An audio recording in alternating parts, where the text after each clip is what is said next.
Okay, so they took their little party to Coralee and Shabab's home. So they're in the bedroom, stripping down, about to get down. And next thing you know, you hear the door open, and they're like, who could that be? And then they hear Brick's voice, and she says to Bob, like, I thought you said he was going to a Drew Barrymore book signing. He's like, that's what he told me. And so now they're trying to hustle to get their clothes back on to not look crazy, right? So they managed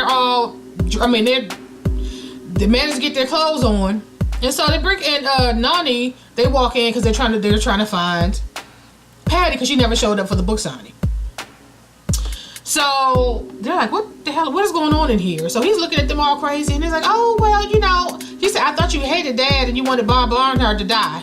He's like, oh well, I did, I'm thinking about redecorating, and they offered to help me. And so they made some comment about sconces or whatever, and he was like, okay, well, whose underwear is that on the Coralee said, oh, it's mine. And then they just over now. It just looks crazy. It looks bad. And I'm like, come on now, they ain't that stupid. But anyway, she was like, Bob Armstrong was like, well, we still need to talk. He's like, no, there's no need. If Mom forgives you, then so do I. So they walk out.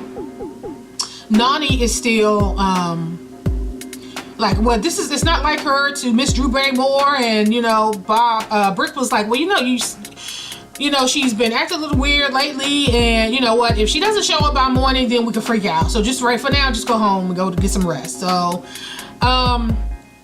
then we find out what's going on. So it was actually a setup. Stella Rose was the person that shot Patty. So Patty comes to, and she's in the back of the truck. And so she's, at this point, she doesn't know what's going on. And so they in the middle of the woods with this daggone wiener truck. And so they walk in. So Stella and Roxy walks in. She was like, "What? Wait a minute. What is going on?" She was like, "I only Roxy was like, do you think that I'm skinny or something?" She said something about the competition, that you were my only real competition and something to that effect. And so she was like, you know what? Just let me go, and I won't say anything. And she was like, no. Basically, their plan is to do what she was going to do to Roxy, and leave her ass locked up until after the pageant. And Stella Rose recorded her sneaking up on Roxy and tasing her. So now she's like, oh, okay, so now she's kidnapped while she was trying to kidnap some damn body else. So the following morning, so we see Regina. She's in there, just made herself at home. She's in there twerking and doing what she can, making her some blueberry muffins or something. And I'm thinking, okay, any minute now, Patty's gonna walk in. But then they pan the camera. Brick and Nonnie got into the house because they're trying to see if Patty was home, and they see her, and it's basically like, what the hell are you doing here? What, have you seen Patty? Like, and they basically was like, you need to get your shit, you need to leave. And so basically they threw her ass out. And she went to find her father, and she was like, Dad, why didn't you answer the phone? I've been trying to call you. There's something about Patty's missing, and we think, at this point, they think Christian took her.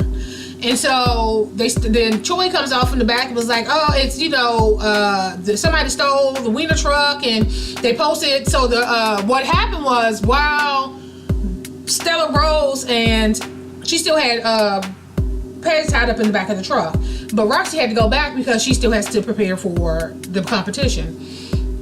And so while they were in the truck, people knocked on the truck. She's like, who the hell could that be? And so they was like, oh, okay, so they see this truck out here. She's like, oh, I have some hungry hunters out here. Some people out there hunting with bow and arrows, wanting something to eat.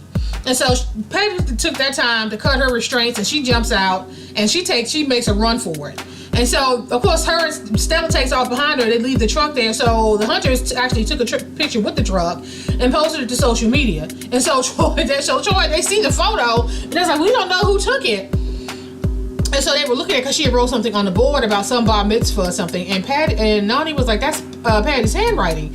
Maybe she took the truck. And so now they're trying to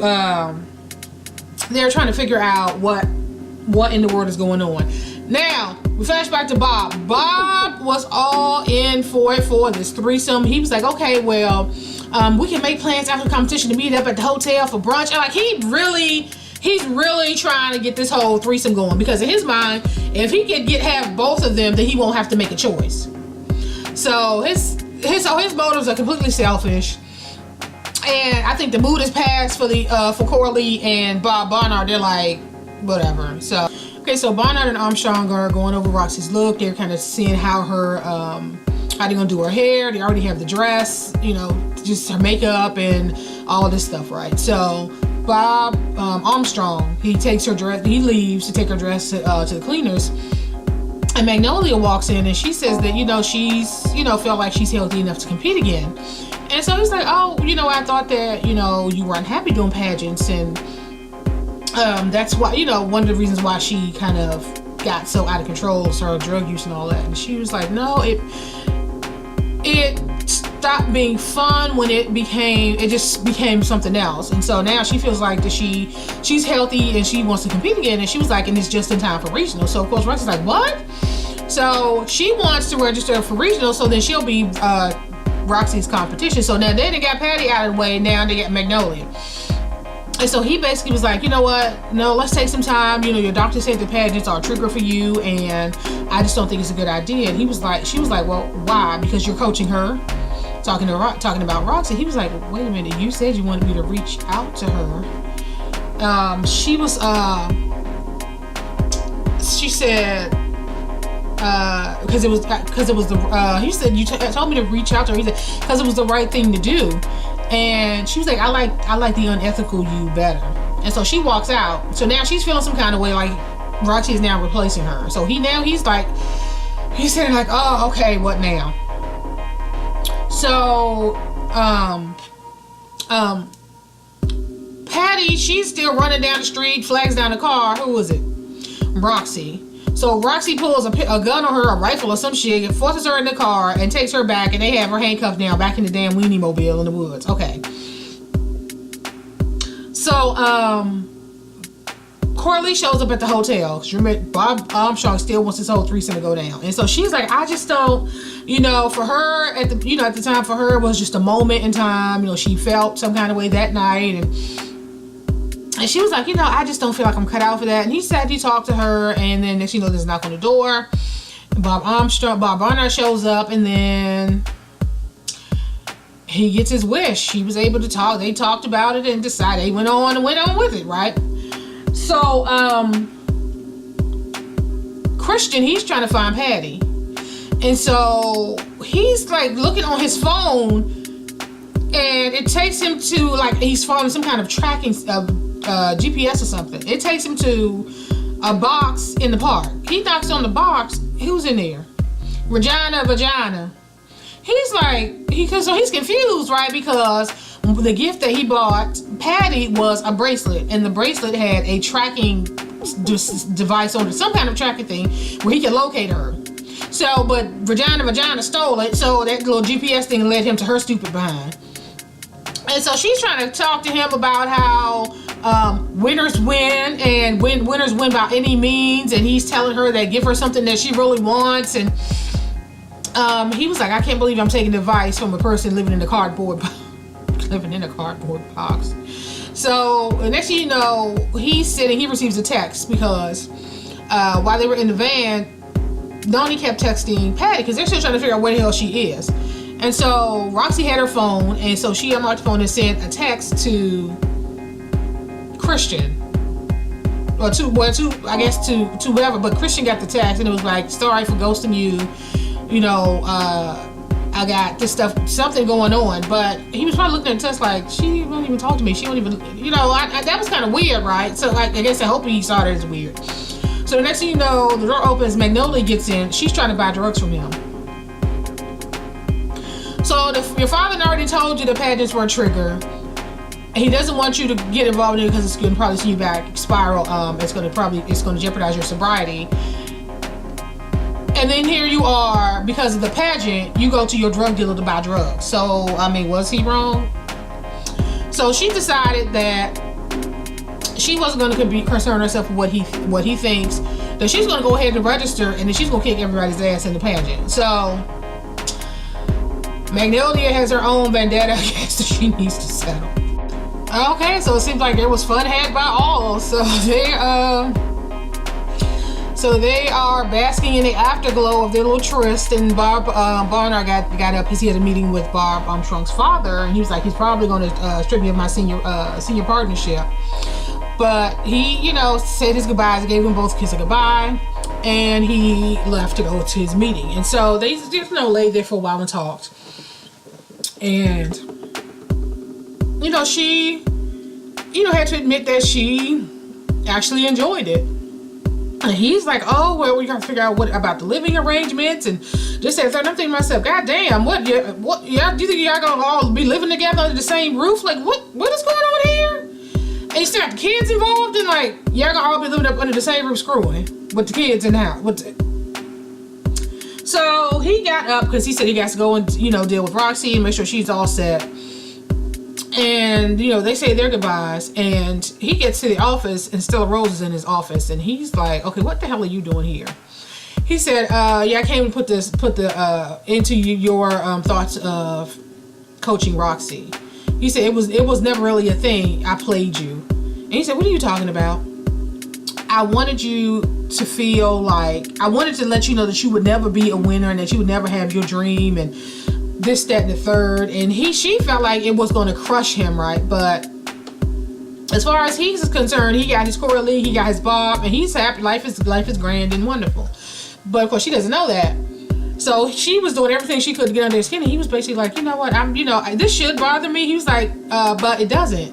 And she said, this is your whole dream. You know, ever since, you know, I've known you, you wanted to be a winner. You wanted to win at something. And he was like, you know, I feel like I already have.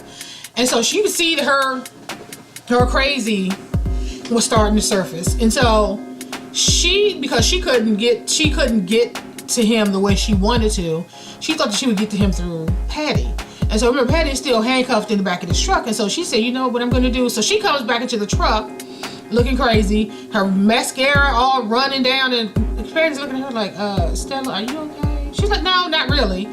So she came in with some hoes and some the tray of Twinkies or something, and she talked a little bit about Bob and how her way of getting back at him, she was gonna kill Patty. She was gonna rig the exhaust to the hose to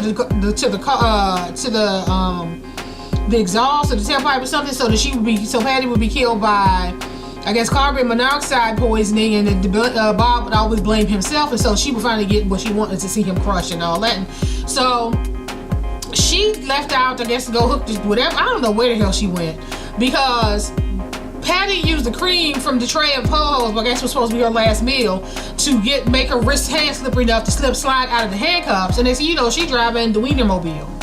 So I'm like, where the hell did Stella Rose go if her whole thing was to hook this thing up to kill, whatever. So surprise, surprise, Patty gets to registration just in time to sign up.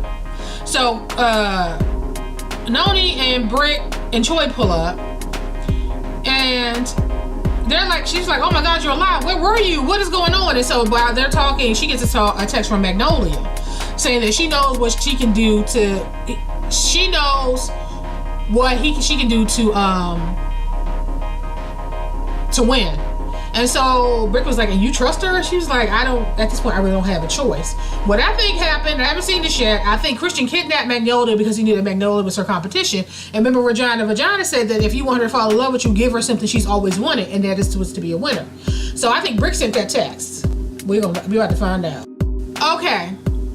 So Patty goes to meet Magnolia. She realizes when she gets there, okay, it's Christian, and he, for whatever reason, like I said, takes Regina's advice and makes this grand gesture. So he drugged and kidnapped Magnolia and had her tied up in the trunk. So he showed Patty. Patty was like, well, why'd you do that? She's not even competing anymore. He was like, yeah, she said she was going to compete, and she's your only competition, and you said you wanted to win, so. And she was like, oh my God, is she dead? Christian was like, not yet. I thought we could do that together.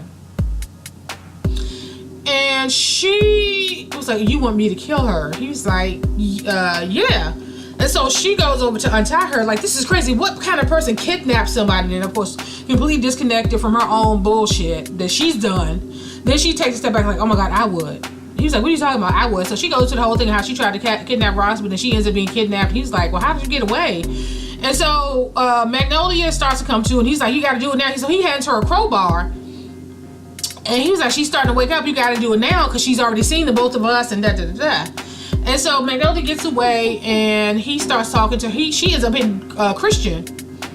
And he goes down, and he starts recounting all the shit that she's done. How you tried to kidnap Roxy, and you threw Dixie out of the chair, and starts going through all this stuff, saying to the face that you're a bad person. And so she goes through some kind of psychosis, like, I'm not a bad person. So she hits Christian, and she keeps hitting him until she bashes his head and it kills him.